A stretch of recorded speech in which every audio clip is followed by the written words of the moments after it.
News every 15 minutes, weather every 10, and sports twice an hour. Newstalk, KGVO, AM 1290 and now 101.5 FM. You're listening to Montana Morning with Peter Christian.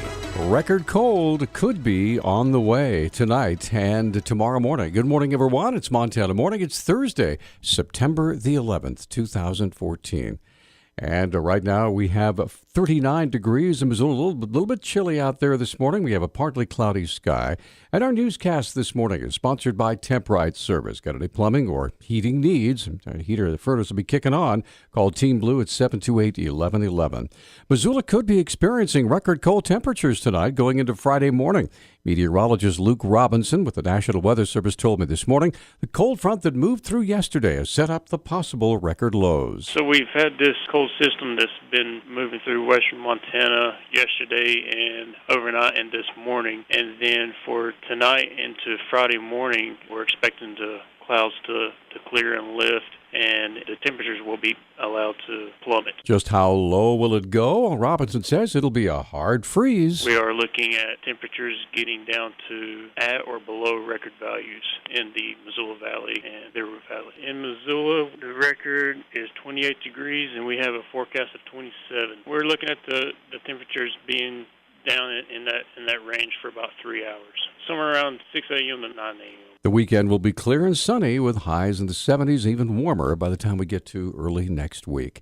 Prosecutors in eastern Montana are asking a state judge to deny a defense request to suppress the suspect's alleged confession in a high-profile murder case. Deputy Richland County Attorney T.R. Halverson wrote in a Wednesday court brief that law enforcement video shows Michael Keith Spell made his statements voluntarily. Spell of Colorado is accused of killing 43-year-old Sydney High School math teacher Sherry Arnold during an attempted abduction in the Bakken oil patch. He allegedly confessed to his involvement during an interrogation by FBI agents following his arrest 6 days after the woman's disappearance. Because Spell is mentally disabled, his attorneys say he was not capable of voluntarily waiving his rights. Missoula Mayor John Engen responded to recent criticism of cost overruns in the court fight to enforce the Carlisle Group to sell mountain water to the city through the condemnation process. Engen has an estimate of the final costs. We're assuming transaction costs of something on the order of $4 million, and we think these costs are certainly manageable within that budget. And frankly, I don't believe there's an alternative here. Why? Engen says the company's currently for sale. He believes the city will be the best option for ratepayers. It is for sale to the highest bidder today. That high bidder is going to be very interested in making a return on its investment, and there are only two ways to do that. You either raise rates or you cut services and people. We can do this better and less expensively. Engen offers a unique perspective on how to view the $4 million price tag in the condemnation court fight. As a function of, and that's a function of just the transaction cost. Basically, if you think about a mortgage, these are closing costs. Engen also says hiring two local law firms to represent the city did not fall under the bid letting statute ordinarily required when contracting for city services.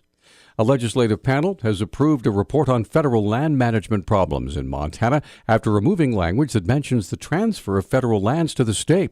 The Environmental Quality Council approved the report yesterday on a 14-2 vote.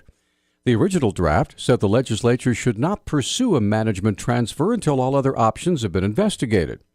Council members removed that recommendation altogether, saying the report addresses land management, not land transfer or private sale. Public comment was overwhelmingly against the idea of land transfers. The report's recommendations for federal land management include reducing wildfire fuels, maintaining or increasing access for multiple use, and increasing economic production associated with natural resources. An old telephone scam appears to be resurfacing in Montana, according to Ed Eck with the Montana Office of Consumer Protection. There's been an increase in the number of fake jury duty phone calls. The caller represents that they're with a court, perhaps a federal court, perhaps with the Fourth Judicial Court, whatever. And what they're really after is your financial information. They tell you you didn't show up, there's a fine. The best way to solve the problem is pay now. They ask for a credit card number, or they might ask for a debit card number. Of course, if someone were to miss jury duty for real, the courts would handle things quite differently. Typically, you would get a letter, or you might get a call, but they wouldn't ask for your financial information. They would just tell you you didn't appear, and depending on the judge there may be he may want you to come in and explain why you didn't appear, but they wouldn't be asking for financial information. X says most of the recent fake jury duty complaints have been coming out of central Montana. Those who wish to report a scam can call 1-800-481-6896. A former MSU Northern men's basketball player who had been working in the school's admissions office has been given a 4-year deferred sentence in a marijuana case. The Havre Daily News reports District Judge Dan Boucher sentenced Joe Simpson the second Monday and ordered him to pay over $10,000 in fines and fees. Simpson earlier pleaded no contest to attempted possession of drugs and a forfeiture charge. Montana Office of Public Instruction has teamed up with the Teachers Union and school administrators to try to rally support for Common Core standards in education. The campaign features weekly YouTube videos with supporters of Common Core. The first was released this week and features the words from Bozeman area educator Ann Keith. I am amazed at the growth I've seen in student learning since we've implemented Common Core in Bozeman. I see little people that are solving problems that my middle schoolers couldn't tackle a few years ago. They're confident, they're excited about learning, and teachers are amazed that kids are climbing to the level that they are with math. The videos appear to be a reaction against groups like Montanans Against Common Core have been pushing against the new standards online since before the summer of last year.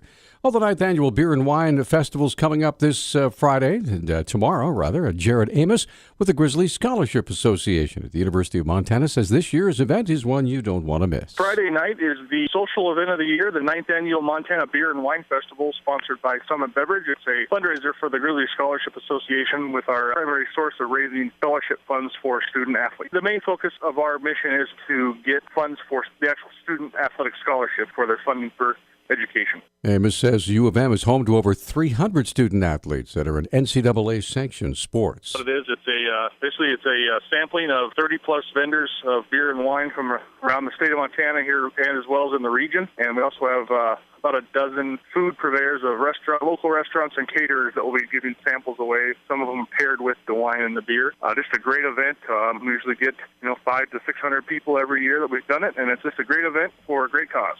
Tickets are available at the door as well as online at gogrizz.com. News Talk time is 6:10. News Talk, KGVO. Missoula's official weather station. Look for a mix of sun and clouds today with our temperatures topping out in the mid-50s. Winds will be breezy early in the day with winds up to around 15 miles per hour. A freeze warning tonight with lows in the 20s. I'm meteorologist Brooke Foster for KECI 13.